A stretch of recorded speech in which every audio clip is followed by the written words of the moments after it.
Hello friends, welcome to my YouTube channel Babita Singh motivation. मैं बबीता सिंह और आज हम बात करेंगे मिस्टर डेल कार्नेगी की book how to win friends and influence people के चैप्टर नंबर 21 सीक्रेट्स के बारे में, जिसका नाम है talk about your own mistake first. इस चैप्टर का फर्स्ट पार्ट मैं ऑलरेडी बना चुकी हूँ। अगर आपने अभी तक नहीं देखा है तो अभी जाइए और देखिए। उसमें मैंने ऑलरेडी 2 इंसिडेंट शेयर कर चुकी हूँ और रिमेनिंग 2 इंसिडेंट मैं आज के पार्ट में शेयर करने वाली हूँ। आई होप आपको पसंद आएंगे। इस चैप्टर का मेन पॉइंट है कि अगर आपको किसी को क्रिटिसाइज करना हो या किसी को उसकी गलतियां बतानी हो तो आपको स्टार्टिंग करने के लिए अपनी गलतियों को पहले बताएं, तब उसको उसकी गलतियों के बारे में बताएं, ताकि सामने वाले को ऐसा ना लगे कि आप उसको डांट रहे हो या उसकी गलतियां निकाल रहे हो, बल्कि उसको ऐसा लगे कि आप उसे कुछ समझाने की कोशिश कर रहे हो या कुछ सिखाने की कोशिश कर रहे हो। और सबसे बड़ी बात, आप उसको ये बता रहे हो कि हर इंसान से गलती होती है, आपसे भी गलती हुई, उनसे भी गलती हुई, और वक्त के साथ हर इंसान सीखता है। तो जो इस चैप्टर का जो फर्स्ट इंसिडेंट है उसके बारे में बात करते हैं। उसमें मिस्टर डेल कार्नेगी ने बात की है प्रिंस वॉन विलो के बारे में, जो जर्मनी के इंपीरियल चांसलर बने थे 1909 में, यानी कि 1909 में। उस टाइम पे जो जर्मनी की राजगद्दी पर एक बहुत ही घमंडी, अपने ओवर कॉन्फिडेंट में चूर एक जो उनका जो राजा बना था, राजा कहेंगे या कैसर बोलते हैं जर्मनी में उसे, तो वो राजा बैठा था या कैसर बैठा था, वो बहुत ही घमंडी टाइप का इंसान था। उसका नाम था वेलहम सेकंड। उसने उस टाइम पर बहुत सारी ऐसी गलतियां की थी जिसको बर्दाश्त नहीं किया जाता, क्योंकि उसने पूरी स्टेट को, पूरे कॉन्टिनेंट को हिला के रख दिया था।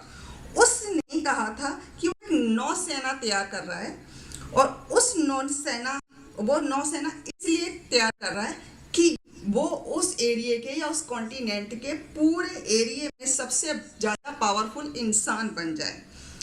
और उसने यही नहीं, उसने कई सारे ऐसे भाषण भी दिए थे, ऐसी स्पीच बोली थी जगह जगह पर, जिससे पूरे कॉन्टिनेंट में एक आक्रोशी वातावरण पैदा हो गया था। उस टाइम पे क्या उसने एक जगह पे क्या गड़बड़ की थी, उसने बहुत बड़ी गड़बड़ कर दी थी कि जब वो इंग्लैंड का मेहमान था, इंग्लैंड गया था, इंग्लैंड का मेहमान था, तो इंग्लैंड में उसने एक भाषण दिया था कि वो इकलौता एक ऐसा राजा है या ऐसा इंसान है जो इंग्लैंड को सहारा दे रहा है, उसको बचा रहा है फ्रांस से, जर्मनी से, स्पेन से रून होने की, मतलब कि वो दूसरे देशों से इंग्लैंड को बचा रहा है।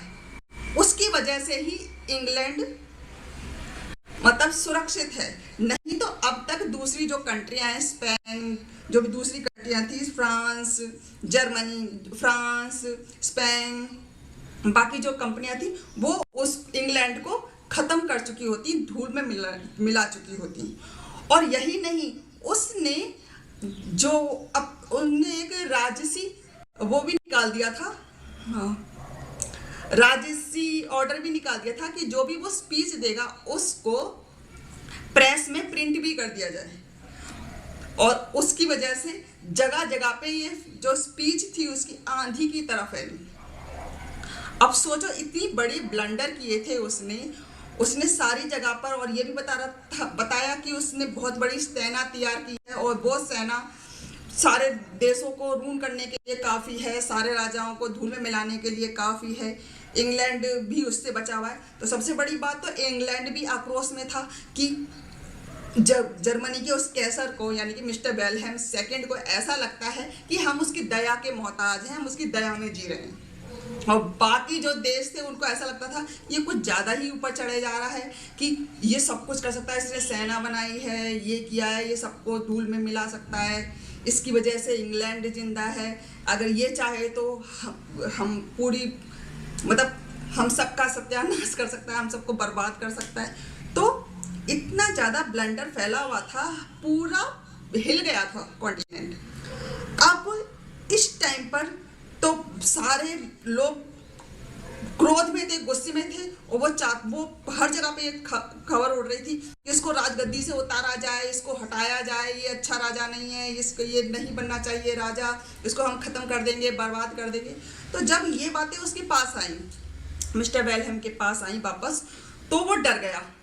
अब उसको लगा कि ना इस ब्लंडर से बाहर निकलने का कोई ना कोई रास्ता तो होगा। तो उसके माइंड में एक बात आई कि ना क्यों ना मिस्टर वॉलवेलो को इंपीरियर चांसलर बना दिया जाए। तो उसने सजेस्ट किया कि मिस्टर वॉन इंपीरियो को बेलो को चांसलर बना दो, और वो सबके सामने ये कहे कि जो भी गलतियां हुई हैं, जो भी ब्लंडर फैला है, उसका जिम्मेदार वो है।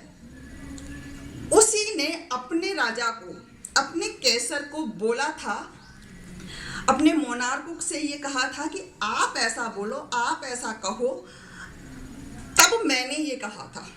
तो जब मिस्टर वॉन बोलो ने अपने आप को सेव करने के लिए उस टाइम पे मिस्टर वेलहम से कहा कि माफ़ी चाहूँगा सरकार, लेकिन मुझे नहीं लगता कि चाहे वो इंग्लैंड हो या जर्मनी हो या कोई दूसरा राज्य हो, कोई भी दूसरा स्टेट हो, वहाँ कोई भी ये बात मानने के लिए तैयार होगा कि मैं इस काबिल हूँ कि मैं आपको इतनी बड़ी बात कहने का हक रखता हूँ, या इतनी बड़ी बात कहने की मेरे अंदर अक्ल है।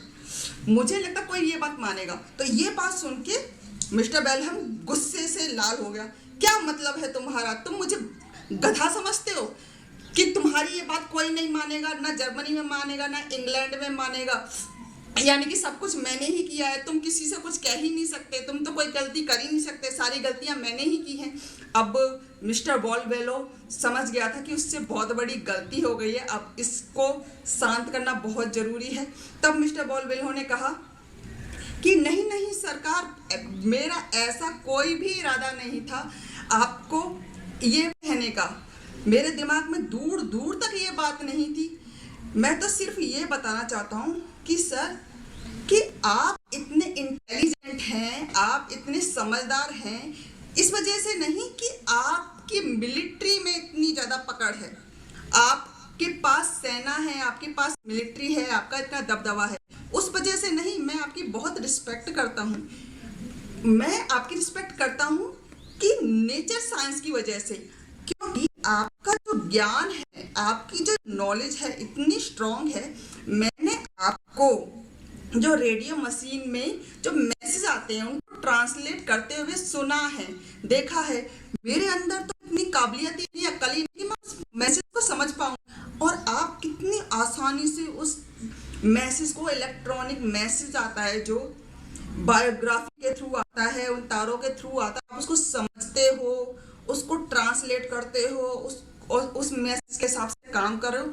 आपकी बायोग्राफी में और नेचर साइंस में जो नॉलेज है, सच्ची में मैं तो उसका बहुत बड़ा फैन हूँ। काश मेरे अंदर आपके जैसी काबिलियत होती, मैं तो कहीं भी आपके जितना, मतलब कहीं भी आपके सामने स्टैंड नहीं करता। हाँ, इतना ज़रूर है कि मुझे में थोड़ी सी हिस्ट्री की नॉलेज है, हिस्ट्री के बारे में मैं थोड़ा बहुत जानता हूँ, और बाय लक आज के टाइम पे वो नॉलेज डेमोक्रेसी के लिए बहुत ज़्यादा उपयोगी है। आजकल बहुत यूज़ होती है अगर हम डेमोक्रेसी में रहते हैं तो उसके कई फ़ायदे होते हैं। इस वजह से लोग मेरी बात थोड़ा बहुत सुन लेते हैं, अदरवाइज आपकी नॉलेज के सामने मेरी नॉलेज तो कुछ भी नहीं। अब जब मिस्टर वॉन वेलो ने ये बात बोली तो मिस्टर जो वेलहम था, जो कैसर वेलहम था, वो गर्व से फूलने लगा। क्या बात है, ये बात है कि वो खुश हो गया बहुत ज़्यादा, और उसने कहा कि तुम टेंशन मत लो, आज के बाद कोई भी तुम्हें कुछ नहीं कहेगा, किसी की हिम्मत नहीं है वो तुमको कुछ भी बोले। और ये सारी जगह पे ऐलान कर दिया, उसने जनता में ऐलान कर दिया कि मिस्टर वॉलवेलो मेरे संरक्षण में है, इसको आज के बाद कोई कुछ भी नहीं कहेगा, ये मेरी रक्षा में है। तो इस तरह से जो बंदा इतना ज्यादा भड़का हुआ था, इतना ज्यादा मतलब गुस्से से लाल हो रहा था, उस इंसान को मिस्टर वॉल्व लो ने अपनी कमियां बताएं कि मुझे ये नहीं आता, मुझे वो नहीं आता, और उसकी थोड़ी तारीफ की कि आप इतने इंटेलिजेंट हो, आपको ये भी आता है, आपको वो भी आता है। तो उस इंसान को भी उसने शांत कर दिया इस छोटी सी ट्रिक की वजह से। तो अगर आप नॉर्मल इंसान को, नॉर्मल बिजनेस जो आपके कॉन्टैक्ट होते हैं उसमें अगर आपके लाइफ में कोई प्रॉब्लम आती है, तो क्या आप ऐसी सिचुएशन को हैंडल नहीं कर सकते? अगर मिस्टर वॉन बिलो कर सकता है तो आप भी कर सकते हो। आपको क्या करना है कि पहले तो आपको डायरेक्ट क्रिटिसिज्म नहीं करना है, आपको अपनी गलतियां भी बतानी है, अपनी कमियां भी बतानी है। और सेकंड, आपको बिगन विद प्रेज, यानी कि आपको जब स्टार्ट करना है किसी को समझाना तो आप उसकी तारीफ करें। ये भी इसका सेकंड पॉइंट है। फर्स्ट पॉइंट है कि आप सामने वाले को उसकी गलतियां बताने से पहले अपनी गलतियां बताएं, और सेकंड पॉइंट है कि आप किसी को समझाने के लिए पहले उसकी प्रेज करें, उसको और उसकी तारीफ करें, ताकि उसका जो गुस्सा है वो शांत हो जाए, या गुस्सा ना भी हो तो वो सिचुएशन में आ जाए, उस इस मेंटेलिटी में आ जाए कि वो क्रिटिसिज्म सुनने की उसके अंदर ये हो कि नहीं, सामने वाला के को मेरे अंदर कमियां ही नहीं अच्छाइयां भी नजर आती।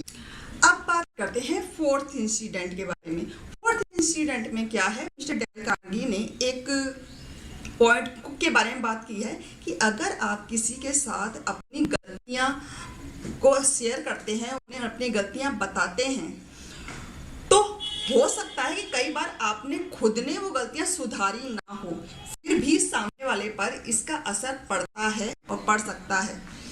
इसके लिए इस पॉइंट को क्लियर करने के लिए मिस्टर डेल कार्नेगी ने बहुत ही अच्छा एग्जाम्पल दिया है। उन्होंने अपने एक स्टूडेंट के बारे में बताया है जिसका नाम था क्लैरेंस। क्लैरेंस का एक बेटा था जो करीब 14-15 साल का था।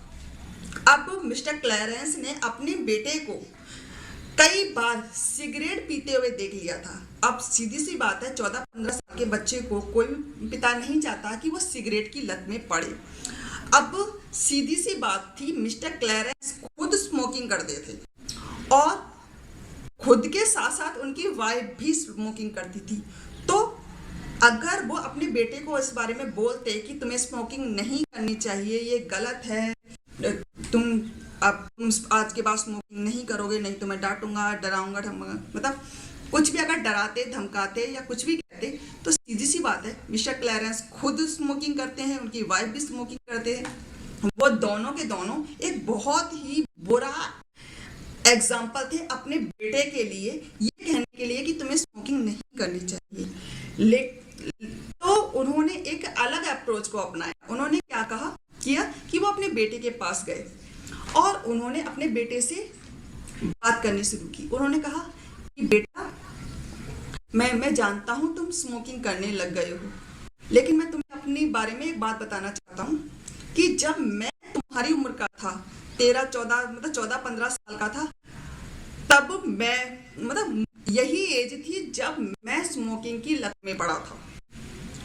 और इस स्मोकिंग की लत ने मुझ पर इतना तगड़ा असर किया कि बहुत जल्दी मैं एक चेन स्मोकर में कन्वर्ट हो गया।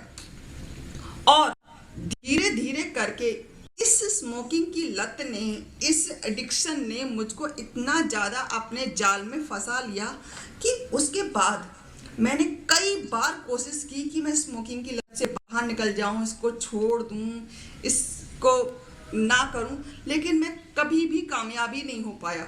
मैंने बहुत सारे तरीके अपनाए, कई बार 2-3 दिन के लिए छोड़ा भी, लेकिन फिर इतना ज़्यादा भयंकर पेन होता था, कष्ट होता था कि मैं दोबारा से फिर पी लेता था। और सबसे बड़ी बात, इस समय जब मैं स्मोकिंग करता हूँ तो मैं खांसता हूँ, तो मेरी जो खांसी की आवाज़ होती है वो मेरे सीने में इतनी ज़्यादा दर्द देती है, इतना कष्ट देती है, मेरे गले में इतनी ज़्यादा मुझे पेन देती है कि सच्ची में मैं तुम्हें एक्सप्लेन नहीं कर सकता कि मैं इस लत से कितना ज़्यादा परेशान हूँ। अब मुझे समझ नहीं आता मैं कैसे क्या करूं। बहुत से तरीके आजमा चुका हूं लेकिन इसे छोड़ नहीं पा रहा हूं। तो इसीलिए मैं तुमसे यही कहूंगा कि अगर ये बहुत अच्छा होगा कि तुम्हारी हालत मेरे जैसी ना हो। तो उस कन्वर्सेशन के बाद मिस्टर क्लैरेंस ने फिर अपने बेटे को उसके हाल पे छोड़ दिया। लेकिन उनके बेटे ने ये डिसाइड किया कि मेरे पापा जो कह रहे हैं सही कह रहे हैं। ये अभी स्टार्टिंग है। मेरे पापा कितने ज़्यादा परेशान हैं अपनी स्मोकिंग की लत की वजह से, और इस लत में वो इतनी तरह से फंसे हुए हैं कि वो चाह कर भी इसे छोड़ नहीं पा रहे। तो उसने डिसाइड किया कि जब तक वो ग्रेजुएट नहीं हो जाता तब तक वो स्मोकिंग नहीं करेगा। और फिर उसने जो डिसाइड किया था तो वैसा ही किया। कई सालों तक उसने स्मोकिंग नहीं की, लेकिन वक्त के साथ साथ उसकी स्मोकिंग करने की जो वो चाहत थी वो भी वैनिश होती चली गई। उसका इंटेंशन ही खत्म हो गया, उसका जो दिल था दिमाग था और चीज़ों में लग गया। तो ग्रेजुएशन खत्म होने के बाद भी उसने दोबारा कभी स्मोकिंग को स्टार्ट नहीं किया। तो ये असर हुआ इस बात का कि एक बाप ने अपनी प्रॉब्लम शेयर की बेटे से, ना कि अपने बेटे को समझाया कि ये चीज़ गलत है, तुम्हें ये नहीं करनी चाहिए। अगर आप अपनी कोई ऐसी प्रॉब्लम, अपनी ऐसी मिस्टेक को किसी से शेयर करते हैं जिसकी वजह से तुम प्रॉब्लम में हो, तो तुमने वो मिस्टेक भले ही सही सुधारी भी ना हो तब भी उसका असर पड़ सकता है, जैसे इस केस में हुआ था। और जब मिस्टर क्लैरेंस से उसके बेटे की बात हुई और उसने देखा कि मेरा बेटा मेरी बात मान रहा है और अपने डिसीजन पे पक्का है, तो मिस्टर क्लैरेंस ने भी खुद से और अपनी फैमिली के साथ मिलकर ये वादा किया था कि मैं भी स्मोकिंग को छोड़ूंगा। और अपने फैमिली के सपोर्ट से और खुद की स्ट्रॉन्ग बिलीव से उन्होंने भी कुछ टाइम के बाद, करीब 6-7 महीने का टाइम लगा उनको, कुछ टाइम के बाद उस स्मोकिंग की लत से वो भी खुद बाहर निकल गए। तो ये थे इस चैप्टर के 4 इंसिडेंट जो मैंने आपके साथ शेयर किए हैं। आई होप आपको समझ आए होंगे। और जो इस चैप्टर का रियल मोटिव है कि आपको किसी से बात करनी है, किसी को किसी गलती समझानी है, तो किस तरह से आपको स्टार्टिंग करनी है, कैसे फिनिश करनी है, क्योंकि ये एक सोशल स्किल है और यही स्किल आपको दूसरे लोगों से अलग बनाता है। तो आज के लिए बस इतना ही। अगला चैप्टर जो 22nd चैप्टर है उसके साथ मैं बहुत जल्दी आपके पास हाजिर हो जाऊंगी। आई होप आपको पसंद आया होगा। अगर पसंद आया है तो एक लाइक तो बनता है, और इस चैप्टर को प्लीज़ लाइक कीजिए, शेयर कीजिए। अगर कोई कन्फ्यूज़न हो तो प्लीज़ कमेंट में लिख दीजिए। ओके, तो मिलते हैं फिर नेक्स्ट चैप्टर में। Have a nice day, bye bye.